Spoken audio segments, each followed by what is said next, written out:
Hello, hello, hello, and welcome back to another episode of Off Leash. We are here at the Global Pet Expo. I am sitting next to Adib. You got it. Adib. That was a hard name to remember. I'm not even going to lie. You did pretty good. Thank you. And you are with a company called Loot Paw. Loot Paw. I don't know why I almost called it Loot Pet. Close enough. Paw Pet, Pet Paw, Tomato Tomato, Potato Potato. That's what I was going to say. That's okay. Okay. So tell me about you and your company. Sure. So we are founded out of Tampa, Florida. We are a pet-based company, as you could probably already tell, where we do smart tracking technology for both location and activity for cats and dogs. Okay. Tell me more. Okay. All right. First of all, do you have a dog or a cat? I have a cat. You're a cat guy? I'm a cat guy, but I'm secretly getting a beagle. Yeah. They will run off. You will need one of those. I will definitely. My cat already runs, but he's so fat, he just ends up on the other side of the street and he can't make it any far. Oh my gosh. So How fat is your cat? He's 17 pounds. Shut up. Yeah, and he's American short hair. Do you have a picture of this cat? I do have a picture of the cat. Can I see it? You can see I'm going it. to call you out like on the spot. Oh, he's super fat. He's like... That is a fat cat. And I don't even feed him, hardly. And the vet's like, you are the worst pet owner ever. You're like, this cat is not winning a swimsuit. Oh my God, that cat is like a blob. Shut up. It's so cute though. I swear, I don't feed him anything. What's his name? His name is Mew. Mew. Yep. Mew. Mew. Mew. No one said it's original. Oh my gosh. At least you didn't get a dog and you named it Dog. D-O-G. Or Woof. Woof. Oh my God. That Mew and Woof. This is Mew and Woof. That's going to be my beagle's name probably, actually. Woof. Yeah, Woof. Not Rough? Mew and Rough. Contender. Contender. Yeah. It's up there. I'm gonna help you pick it out. I appreciate it. Oh, that's so cute. I love that. Thanks. So how did you get involved with Loot Paw? Yep. So I got involved because a couple of our other members or founders kept losing their pets all the time. Dogs. Oh, no. Yeah. No. Bad. Dogs. Cats. Super sad. Cats, like, I would say one every other year where they were just running out and getting caught by coyotes, hit by cars. It was like devastating. And they had even this tiny little cute kitten who was 10 months old and just got snatched away. And never found him again. All they found was the collar. That was it. Nothing else. Dang. It was super sad. And so they tried to find a tracker for their cat and small dog, and they couldn't. The trackers are just way too big, and they wouldn't put it on more of a custom type of harness or leash, or Right. not leash, collar, and they couldn't find anything. So we worked together, and my cat also escapes a bunch too. And so we said, Just not very far. just not far. Yeah, no, he more rolls. And Oh my gosh. we decided, okay, well, this is a need, obviously, and we want it, so let's build it. Right. And that's what we did. I love that. We appreciate it. That is awesome. So outside of Loot Paw, we did talk. You are also a human doctor. Oh, yeah. Yeah, I just masquerade as a guy who knows the vet space. But really, yep. Because you're very knowledgeable. We were actually just talking over there about the Voyager dog food, and I was telling you about copper storage disease, and you're like, oh, Wilson's disease. I'm like, whoa, this guy knows some shit.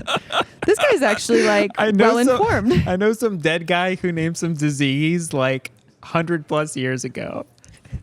I was like way impressed because I've never, out of everyone that I say copper storage disease, I've only had like one other person say, oh, Wilson's disease?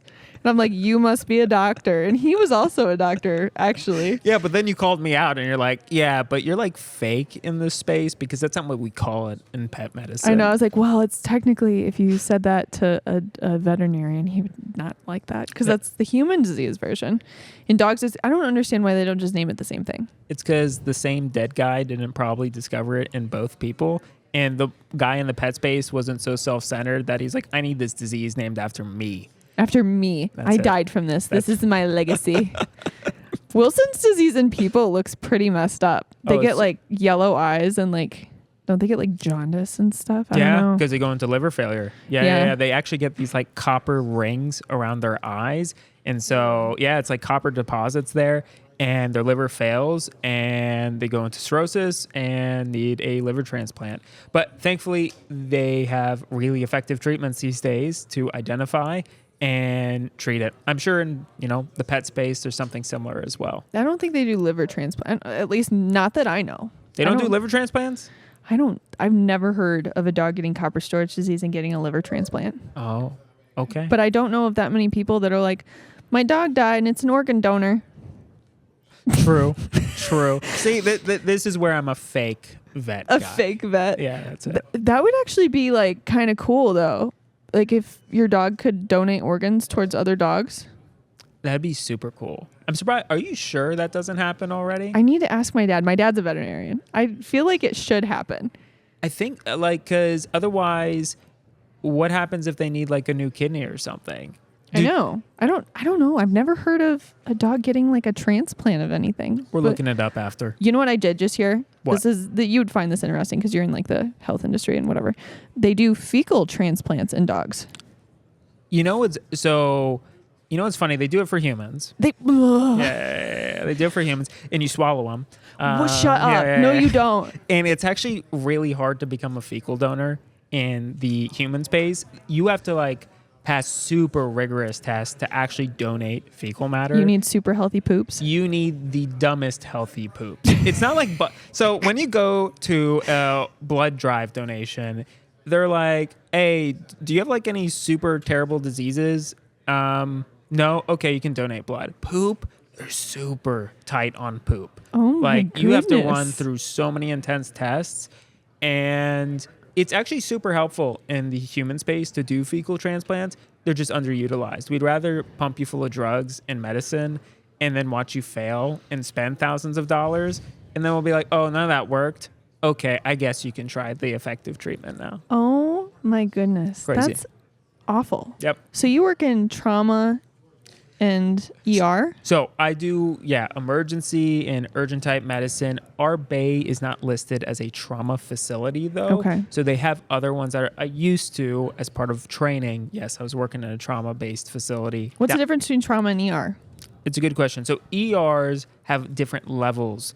And so depending on how high the level is or how high of a trauma center it is, then that will determine what types of wounds they can take care of. So like gunshots, stabs, things of that nature. So at the lowest level, level 1, they're taking like falls, broken bones, things Okay. like that. And at like level 3 or the highest level, they're pretty messed up. And Wow. it's usually some type of domestic violence or shooting or something of that nature. Oh my gosh. Yeah. Crazy stuff. I've only had to go into the ER like twice in my life. And the one time it was because I broke a finger and it was like completely dislocated type God. deal. And I was pissed because I went in. That was your first thought. I'm pissed. Yeah, well, this is not why I was pissed. I went into the ER and I walked in and the lady was like, it's going to be like a 4-hour wait. Ugh. And I was like, okay. And I was like, I mean, it really hurts. Like, what do I do? And I mean, like, my finger's kind of like dangling. And I was like, it really hurts. What do I do? And she was like, you're just going to have to wait. Fill out the paperwork and hold off. And then not like 10 minutes later, some dude walks in, like bleeding all over the place, got shot. And I was like, bro, you're going to have to wait like 4 hours. Good luck. And they were like, get this guy a stretcher. And I was like, what the hell? And they were like, well, he has a bullet wound. I was like, I don't care. I'm waiting 4 hours to get in line.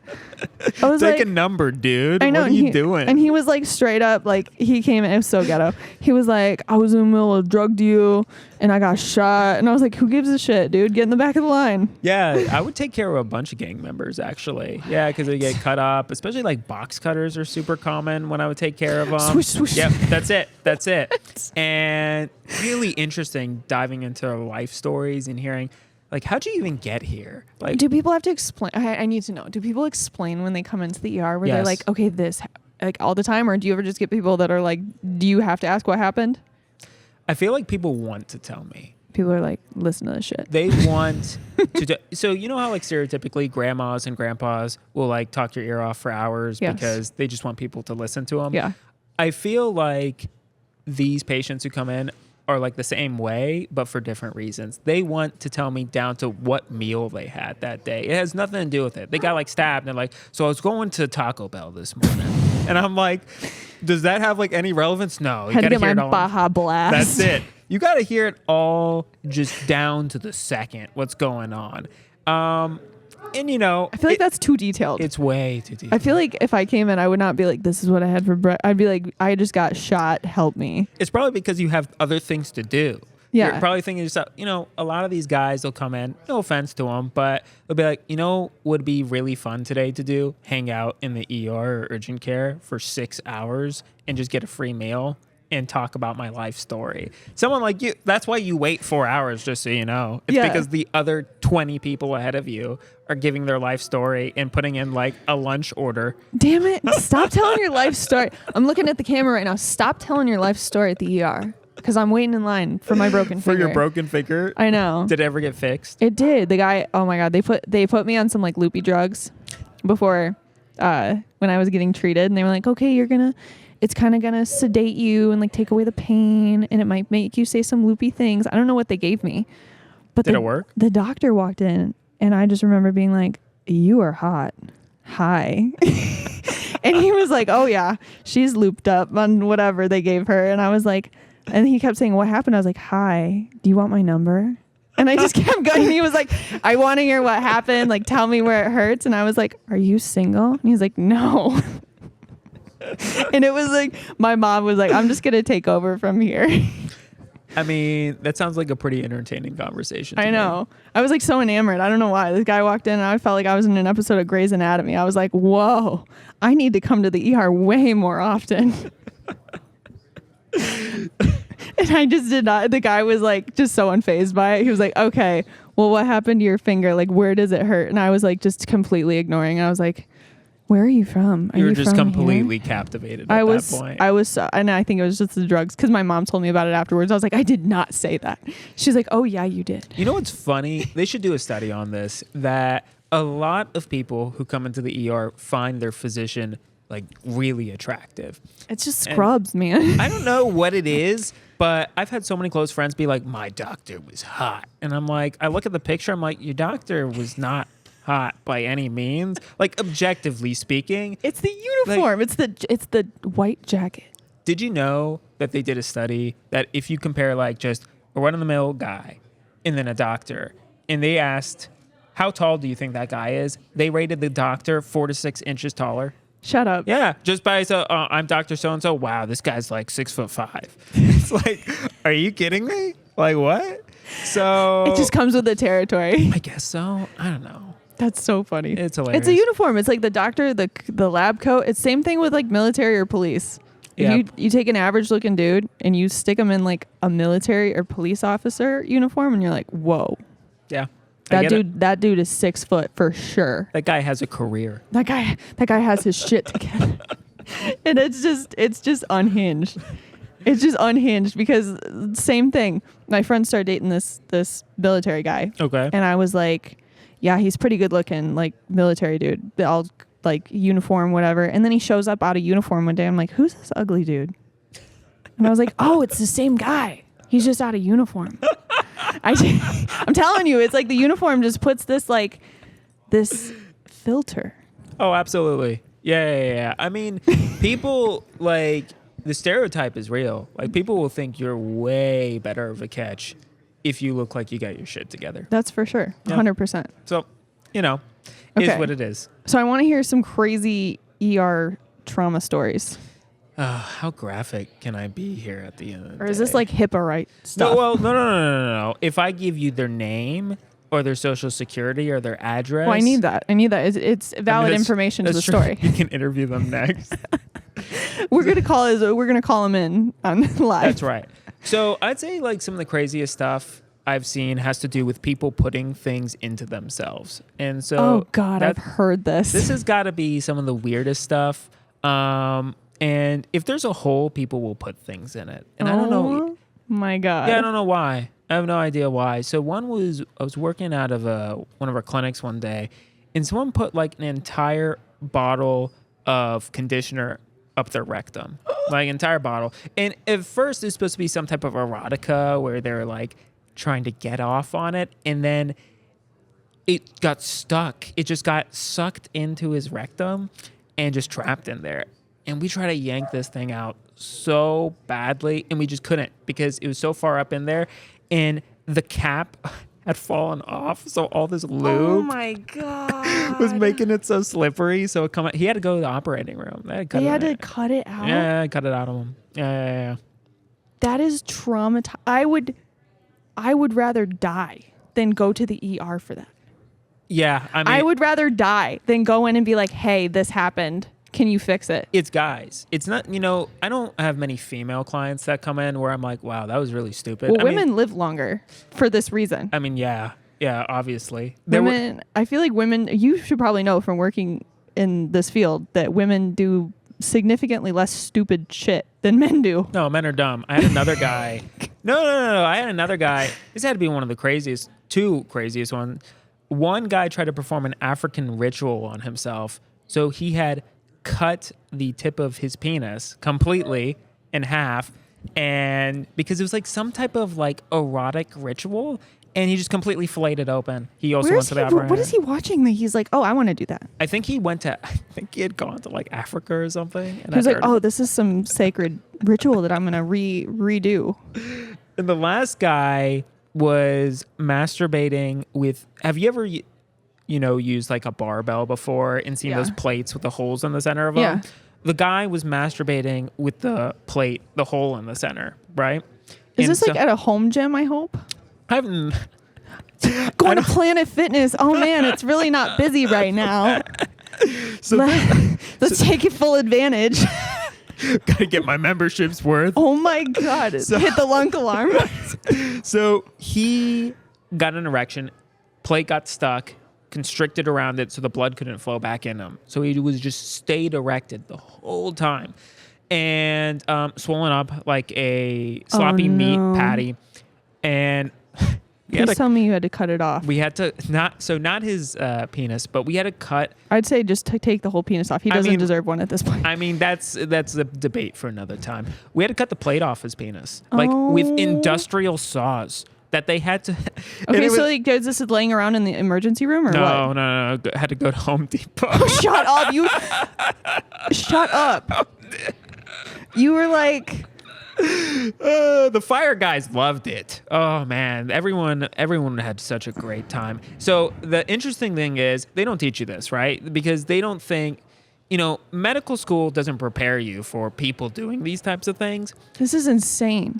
Oh yeah, I've never seen something like this. And you're not getting your medical degree and been like, at some point in your career, you're cutting a plate off someone's wiener. No. I hope not. I don't know if I'd do this if that was like in all my textbooks. And it's crazy because the metal of the plate heats up, right? Because when you're sawing something, it gets really the metal hot. Gets really hot. Oh no, he's got like burns. They had to pop a saline bag and constantly douse his penis with saline to keep it cool. No. And the blade on the saw would go dull. And so they had to keep replacing blades to get. Oh, the guy was mortified. I would just be like, sedate me and let me know when it's over. I guess, but I wouldn't even. I don't know what inspired him to do this in the first place. So yeah, basically, guys and anything below the waist is pretty much the funnest stories that we have. Traumatizing. Absolutely. Traumatizing. Well, I just know my short stint in the urgent care, like talking to people about what was going on in their lives, I was like, what is wrong with people? Like most of the injuries in there were not sustained by like accidents. So I'll tell you how I broke my finger. I was out riding horses. Okay. And I was trying to go over this like river thing. I shouldn't even say river. It was like a stream. And I had another girl riding with me. And her horse did not want to go over the stream. Okay. So I was like, oh, give me one of your reins and I'll dally it off my saddle. And then we'll go across the river. And we did it like that a couple times over a couple streams. And so we got to another stream. Her horse wouldn't go across. So I grabbed the rein, dallied it on my saddle. And something scared the horse and the horse reared up. And long story short, my finger got caught in between the horn and the rope. And it twisted it and kind of just like broke it. And so, dislocated at the same time. Yeah, it's still like this one I can touch all the way. This one I look at that. I cannot touch all the way. That's crazy. So I remember being that the other concern that I had in my emergency room experience was, would I ever be able to pull the trigger of a gun again? And the guy was like, why is that your first thought? Your first thought. And I was like, because I hunt. And and I bow hunt, and like I want to be able to. Did it affect that? No, well, for the first year it did, and then after that I did a million different finger trigger Exercises things. And I'm like just trying to work up my finger strength. People come to the urgent cares and ERs for the dumbest reasons possible. Like, we're talking about hangnails. We're talking about their colds. We're talking about all the stupid crap. Like, I stubbed my toe 12 weeks ago. Like, why do you come in the ER for this? Like, are you... And there's so many reasons behind it. But I purely think it's just, people don't know how to take care of themselves at the end I need of a the day. therapist, and my doctor's going to talk to me. You don't know how common that is. How many people come to us for therapy? Like, I need a therapy session. Listen, I don't know what you're going They through. have doctors for this. They have actual other people for this. Like, real you don't want to get therapy from me. No. No, you do not. No. I feel like by talking to you, the little glimpse that I have of you, I feel like you'd be a good therapist. You'd be funny at least. I mean, I guess laughter is helpful. Comedic relief. I mean, it's like, it's a very short stint, but man, people really, really think that we can do so many different things when we cannot. And ER doctors and urgent care doctors, we're just so burnt from all the weird crap that we see, where we don't want to talk about all that. Fair enough. That would be like okay, so I work with police canine people too. Okay. And the stories that the cops tell me that they see, Must be gold. and I'm just like, you deal with this like every day. Granted, maybe I'm just a civilian that is out there living my life, and I like have very limited interactions with like other people, like the general public per se, throughout my job. Like every once in a while I'll answer phone calls or customer service calls or whatever, and you'll get a weirdo in there every once in a while, but most of the time people are really friendly and nice. But I'd imagine with police and ER doctors, weirdest cream of the crop. Weirdest for sure. I mean, they have to go somewhere, right? That's basically what it is. Can you turn people away? Are you allowed to? So in the urgent care setting, yes. In the emergency setting, no. And the reason is, for better or for worse, if someone comes in and they say, this is a real problem, by the way, if they say, I have a life-threatening issue, and they will lie about it all the time, you cannot turn them away no matter what. And it's for good reason. We don't, if you're really down on your luck and things are going wrong, we want to help you out, right? We don't want insurance to be the barrier of why you live or why you die.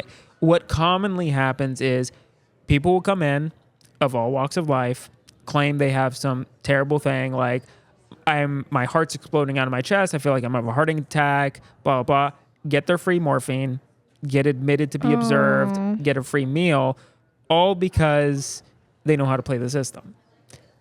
And so it was meant for good, like so many other things, and people abuse it, and you see regulars. I'll never forget when I was in training, there was this guy, and he had a real disease. He had like this real chronic sickle cell disease, and he came in, and it was like his 12th time that month coming in. Wow. Yeah. He's coming in for Frequent flyer, rewards card member. Could you imagine punch cards every time? I need my punch card for my morphine. Make it happen. My next one is free. So he came in, and they recognized him, obviously. And like, no, dude, we know you're faking it. And so he was so upset. He stormed out of there. He's like, I'm going to such and such ER. He's like, huh? I work there too. I'm telling them right now you're headed over. He's like, damn it. So, He was like, you're snitching on me. I would have just left. I wouldn't have told you where I was going. No, but these guys aren't these aren't master like planners either. These are just guys who you feel bad, but man, is it make for interesting stories at the end of the You day. should do like a support group. Like all these people that come in, you should just put them all in like their own separate room. Be like, you need to go to specifically this room. And maybe they can like have their group therapy friend session. With me? No, not with you, like amongst each other. With each other? Yeah. And then you're like, oh, like a normal person comes in for the ER, your wait is an hour. Oh, regular that I see that I know you're lying, your wait is 5 hours in this room. Like so they have like fast tracks for those types of things. I will say people like know how to abuse it. They really know how to work the system. Yeah. If they're like as bad as I said as that last guy was, every other day you're coming in, okay, we're not. I mean, we're not. I'm gonna put catching up on with to it. you. Yeah, we see your punch card, dude. Oh my God. But I would have so much fun at this job. I mean, the people are super hilarious. The other staff are really fun. You can't judge. Like, you can't. Do you No. judge? Or are you like, No. I'd be giving everyone that comes out a side eye. When you see stuff like this, it's really hard to start judging because you don't even know what to compare it to anymore. Everyone Right. is kind of crazy in their own way. Yeah. And what you think could be simple and easy, quick case just turns into a nightmare because, like the guy who cut his own penis in half, he just came in because he's like, oh, I'm bleeding a little bit down there. That was it. That was the story. There was no yeah. other context. And so when you're signing up for the patient and you're about to go see them, you're like, oh, okay, whatever. Maybe you just caught on a bladder zipper stone or something. Yeah. And then you look at it, it's like just a butterflied penis. And you're like, dude. Can you sew it back together? Not me. No. Urology. Oh. Yeah, urology. Yeah, this is a special case. Thanks, urology. Yeah. No. And even they are like, dude, what the hell, man? Like, Can they ask that? Or are they like, what were you thinking? of course, all the time. Surgeons are like the most funny people on the planet. They're assholes, but they're super funny. I would have lied. I would have been like, What story would you come up with? I would have been like, I was out in my wood shop Yeah. and I was cutting a piece of wood on my table saw naked. And Okay. it just happened to lean too far over and it filleted it. And I don't know. I'd make up something. I wouldn't be like, oh yeah, I was doing this African ritual on my wiener. God, Maybe people for- are dumb. People are super dumb. People are super dumb. We love them, but God, we need to do better sometimes. We do. Yeah. But I've always wanted, I always love, like I said, I have friends that for very short stints worked in ER, in Yep. urgent care. And they were like, I couldn't do it. No. I couldn't do it. And they said that the turnover rate is so high there because people just get burnt out so quick. You die like super quickly, and they become so jaded. I think the average, lifespan or work span is like 5-10 years in those spaces. Oh, I believe it. That's why they pay so much money for those guys. They It's- pay so much money because even all the money in the world can't keep these people in here. Yes. Yeah. Yep. So, That's crazy. Do you ever, so what was the inspiration for going into that field? for kind of emergency medicine. Yeah. So originally what I thought I wanted to do was surgery. Okay. And I didn't like the surgeon work-life balance or culture because surgeon life is even worse than ER life, in my opinion. And my surgeon friends are great. I love them. But I didn't want to do that. But I want to do hands-on procedural-based work. And I also thought I want to do a little bit more medical-based care instead of just surgical-based care. So I was looking into primary care-based type medicine, urgent care, emergency. So my background was more of a generalist type practice. So I learned everything Okay. in GP type of training. I applied that training and then I said, okay, I want to apply it more in these kind of urgency settings because I thought I could make a big impact and difference in people's day-to-day lives. Mm-hmm. So if someone comes in and they get really messed up, dislocated finger, cut really badly, I thought, this is going to be a great time for me to make an impact in that community. Right. What I didn't appreciate was how crazy people can be. So crazy. Yeah. So crazy. And you think you know that, right? Because you're like, oh, duh, people are crazy inherently. But, being faced with that reality day to day is a completely different beast. Right. And hence why I'm in pets now. I still do my human job, but I'll tell you, pets don't try to masturbate with dumbbells. Not dumbbells, plates. Yeah, they don't do weird stuff like that. Pets No. are pretty easy. Yeah, it's their owners. It's the owners, yeah. Because my dad's a veterinarian, and I went in and worked at the clinic, and I used to think that all the time because people would come in and be like, "Oh, my dog." I mean, there would still be funny stories here and there. Like one lady brought in a dog. She was like, "I hit this dog with my car," and was crying and brought it in, and it was a coyote. And we were like, Whoa, look at that "That's not a." Okay, well, it is a dog, but it's not a domesticated dog like you thought. And she had it all wrapped up in a blanket and stuff. And it was like, oh my God. It's still cute, She's like, fix it. And we're like, no. We're putting this down. Because even if you fix it, like, what are you going to do? Like, take care of it. Catch and release. Catch and release. That's it. Yeah. She was like, do a surgery, whatever. No. And then there's other stuff like dogs eating people's underwear and it not being the wife's underwear. Nice. Okay. So that's an interesting story. Definitely. That's an awkward honey, one. I was outside and I was noticing a pair of panties that weren't mine. What the hell is this? Well, it's normally they bring the dog in because it has like an obstruction somewhere.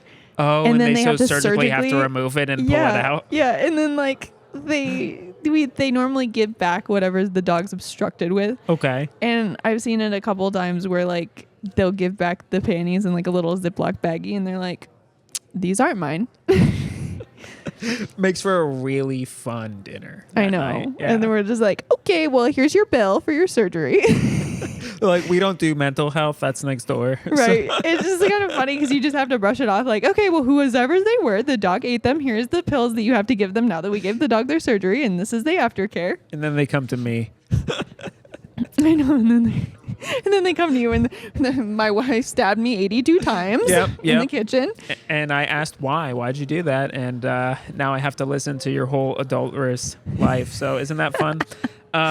No, pets are the best. I love animals. That's why we even built this company to begin with. Right. Because, I'm in the health space and it's super frustrating when you see, so there's the other end of the spectrum. So we talked about people who abuse the system. Right. Because they want like morphine or fix or a free meal. And there's a whole list of issues why that's happening. But the other end, which is just as frustrating, is people who come in for like the 80th time for that year because they won't stop eating the right types of foods. They won't stop smoking. I mean, people smoke while they're on oxygen. It's flammable. Why are you doing that? Right. People smoke in the hospital while you're on oxygen.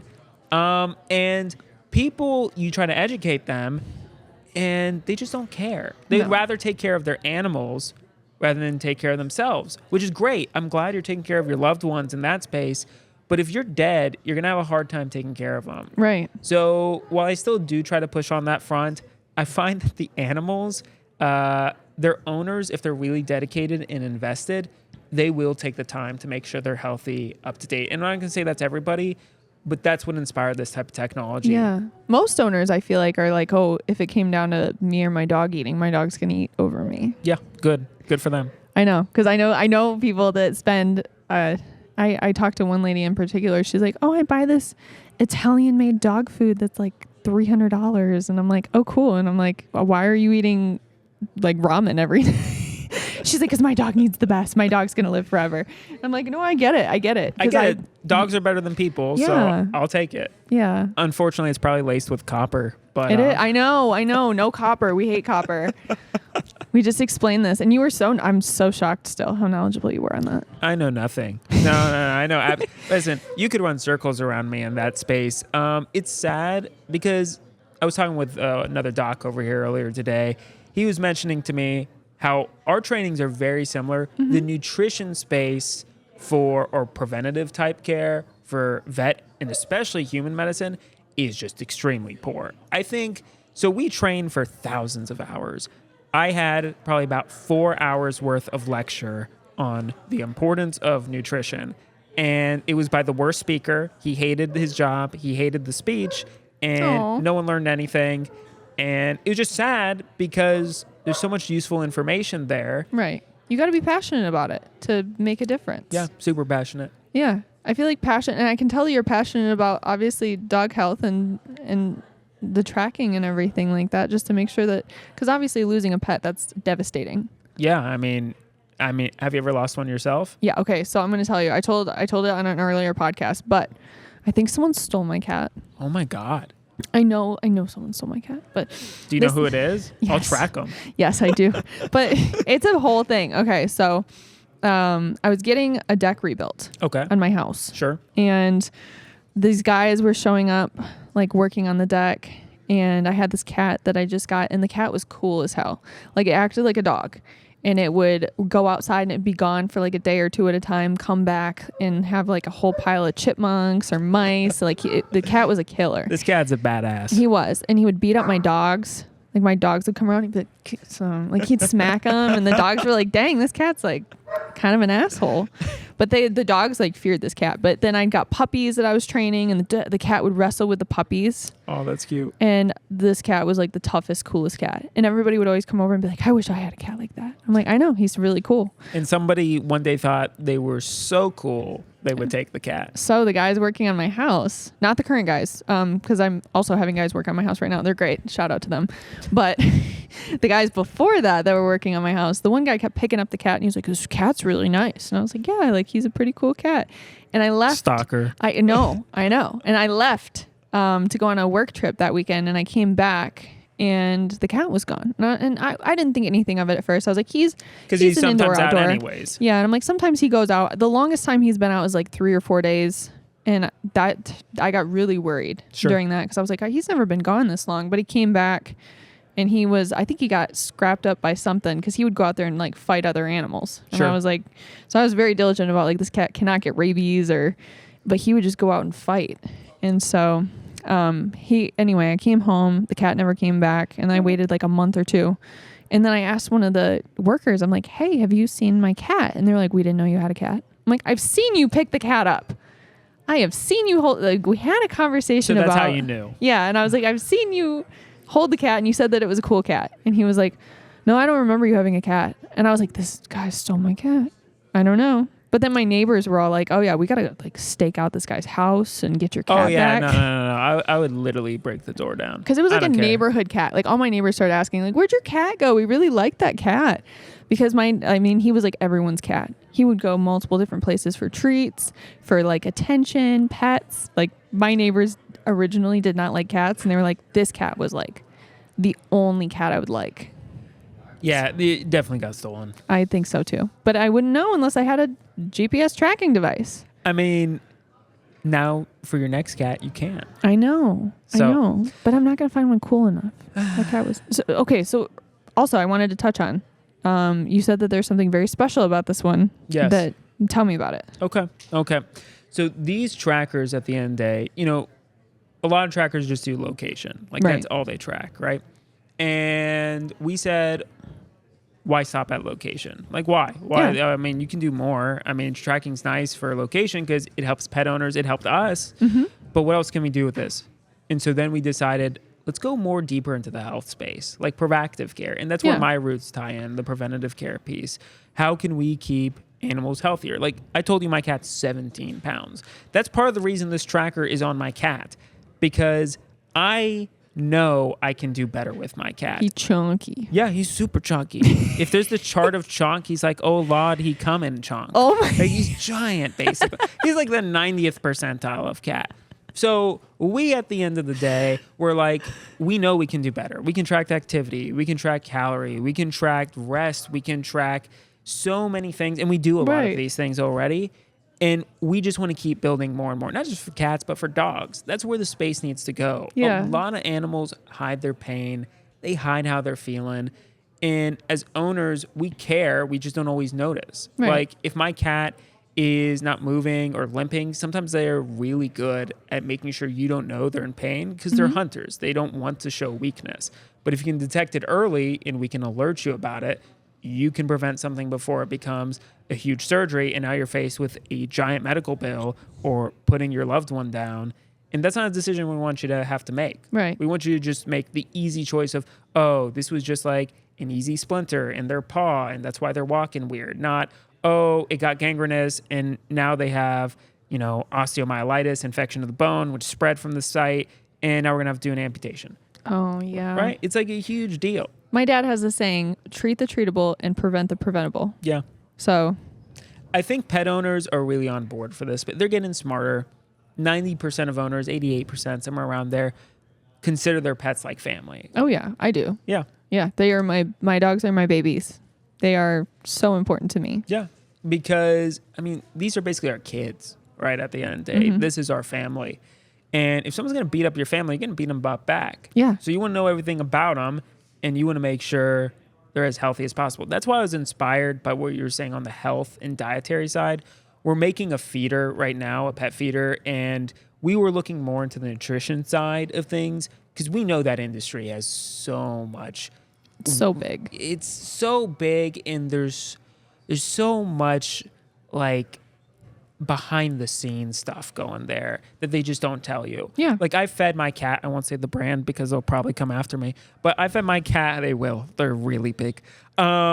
This diet, which my vet recommended, and like, oh, it's great. It's great for digestive health. Oh, if your vet recommend, You know, I can already fill in the blanks. yeah. And this cat got terrible diarrhea, kept throwing up, lost several pounds. And for a long time, this was when we first got this cat from the shelter. And we were like, what's happening? Like, did we do something? Did we do something wrong? Or did we stress them out? Is there an environmental problem? And we spent hundreds of dollars, almost $1,000+ trying to figure out what's going on. It was the food. It was the food the whole time. It was just garbage food. Yeah.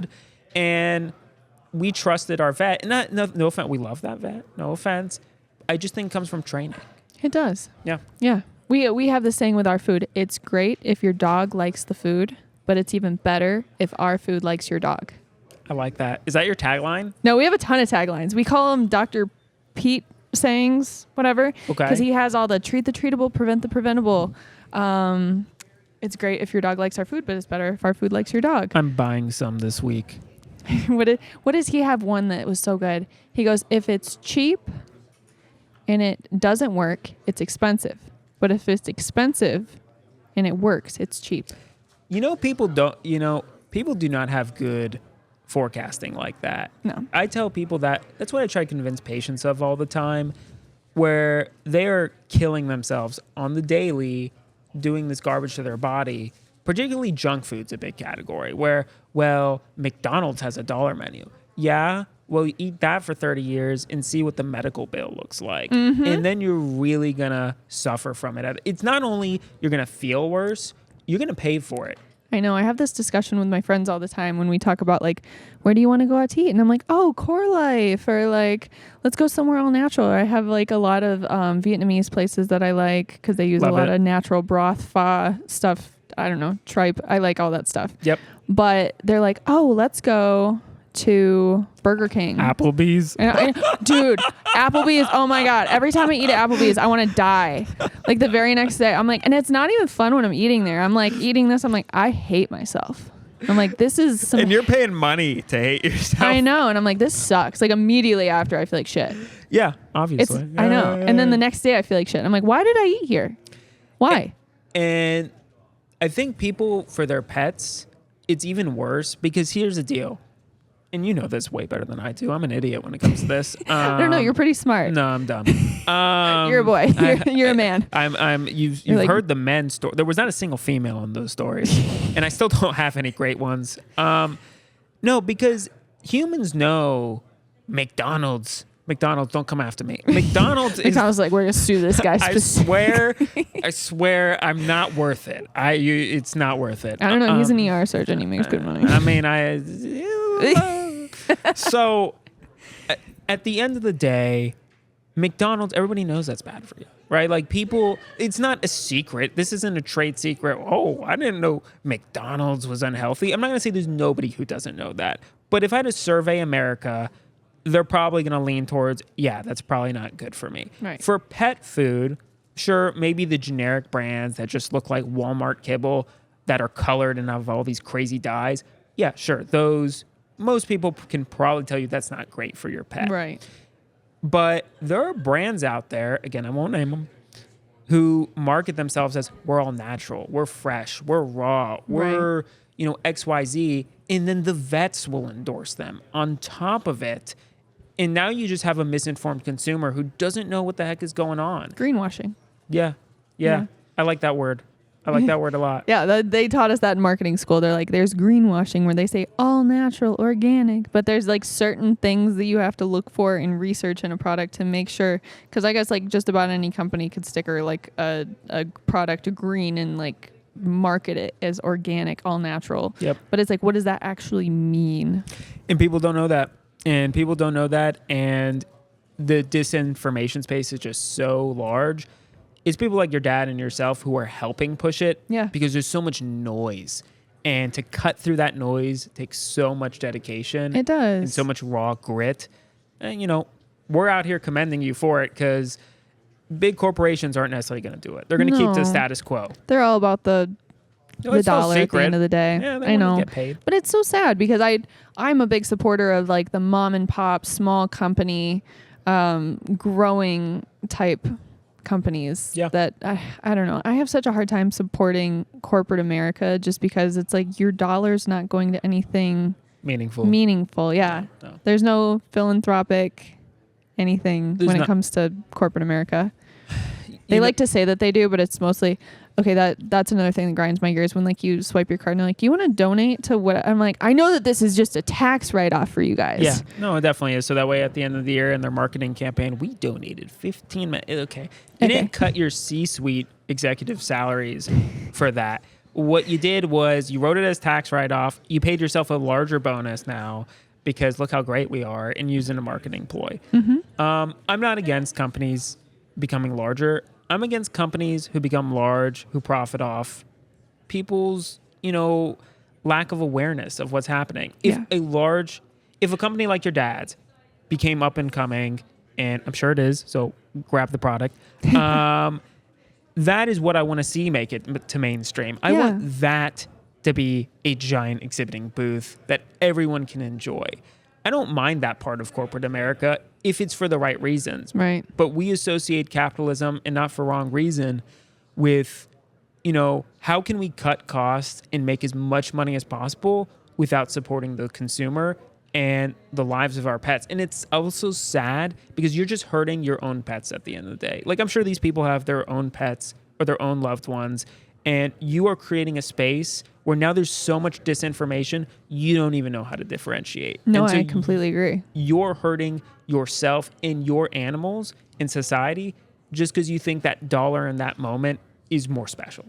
I know, and that's the unfortunate truth with a lot of corporate America, which that's why it's important to do your research and especially come to events like Global Pet. I know that it's not really a consumer's event. It's more like a retailer's buying event. Yep. But the amount of companies here that I've seen that are up and coming, that are holistic, actually all natural, family owned is awesome. Yeah. I mean, you still have your conglomerate booths every here and there, but I mean, they've been around for so long. You know the product. They're not doing anything necessarily groundbreaking at this point. They're just established in here. Yep.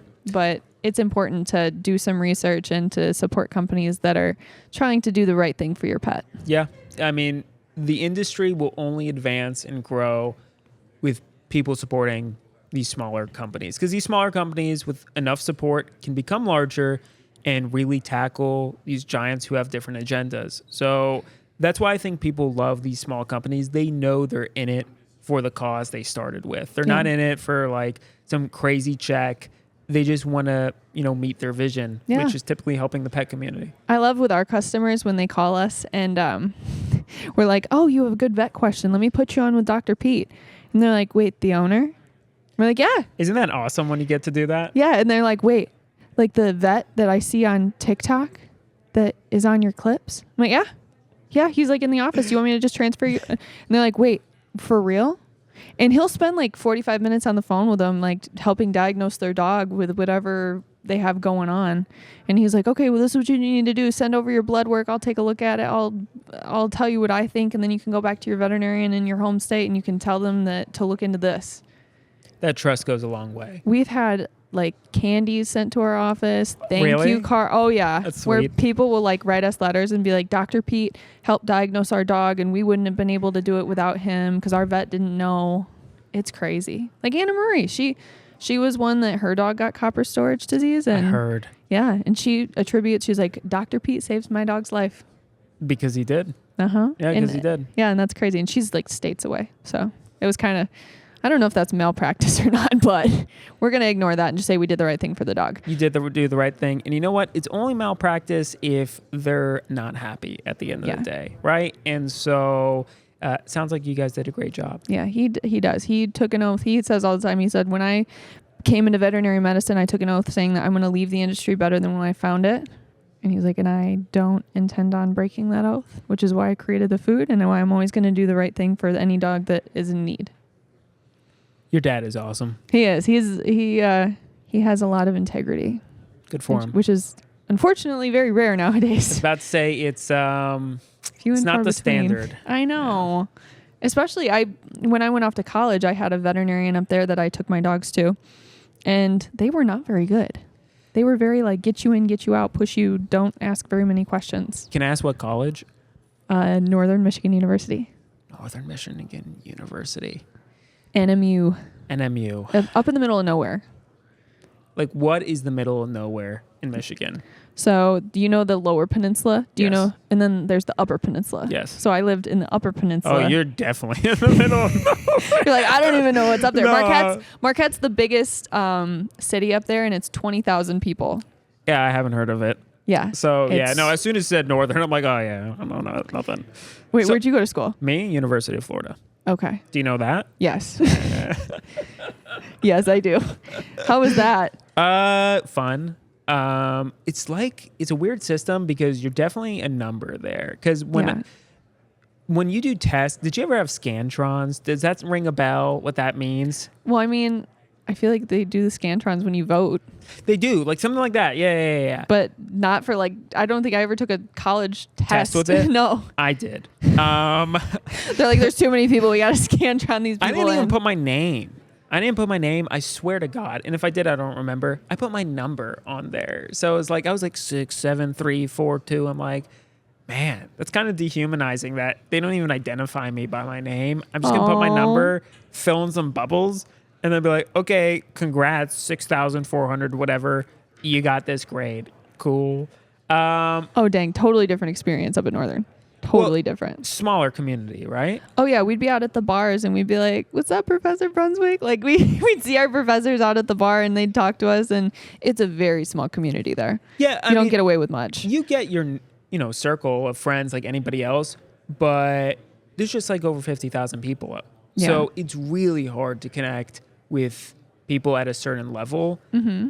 I enjoyed going to that school. I learned a lot. I met a lot of cool people. I keep in contact with them today. If I had to redo it, I'd go to a smaller school. That's fair. Definitely a smaller school. So I'm envious of you. Yeah. And middle of nowhere, Northern Michigan. I know. It was cool. I told my professors when I was getting a dog, because I got one of my dogs in college, and I kept telling them, I was like, I'm getting a dog soon. And they're like, oh, that's exciting. So they were asking me, like, when are you getting your dog? When are you getting your dog? And I was telling them. And when I finally did get the puppy, she would sleep all the time because she'd run around and she'd get really tired. So I'd bring her into class with me, and I'd set her down on my jacket. Oh. So the puppy came to class with me every day, and that's so cute. I know. They let you bring your pup into class? Yeah, it's like in the middle of nowhere. They don't care. No way they let me do that. Yeah, they were no like, way. the professors were like, if I didn't bring the dog, and they're like, well, why didn't you bring your dog in? They were looking forward to it. I know. And they were like, she's so good and quiet, and she just sits there the whole time. And I was like, yeah. But they loved it. That is awesome. Yeah. No. Very small school type vibe. I miss that. I wish I did that. But, each school has their own advantages, and, we're out of it for the better. Now we're into our careers, doing fun things. Both in the pet industry, not pet food, but. You're in pet food. I know I am in pet food. It's a tough industry. I'm learning a lot, and you're going to kill it. Yeah. You're definitely going to kill it. So if I wanted to go buy a loot paw, what would I do?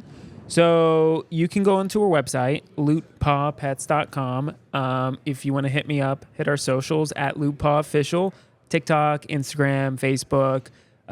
We got our number on our site. Call us. I will probably pick up, or one of my other founders. We are obsessed with trying to make this better. We want to do better. I mean, we don't want to be, everything's perfect. Nothing will ever go wrong. We know things in life can be better. So we want to be there for you. Yeah. And we want to be just a button away. We understand it's important tech that we're putting and you're trusting us with. So if you're giving us that level of trust, we have to meet you halfway. We have to meet you more than halfway. 100%. I love that. You have such a good moral compass, I guess, when it comes to this stuff. I feel like you're very well grounded. I appreciate it. Yeah. You're such a cool person. I'm so glad that we connected. Me too. Thank you for coming on the podcast. Thank you, Molly. I appreciate you. Of course. I'm going to get some outro music going. This is Marvin Gaye, if you didn't know. I really love it. I'm glad that you know. Well, we appreciate you guys joining us for another episode of Off Leash, and we hope that you've been able to share some interesting information that you did not know. This is probably the most interesting graphic weird episode ever. I love it. I'll be back if you want me. Otherwise, I want it. I want more ER stories. That was crazy. Well, we will talk to you again soon and hope to you join us on the next episode. Thank you.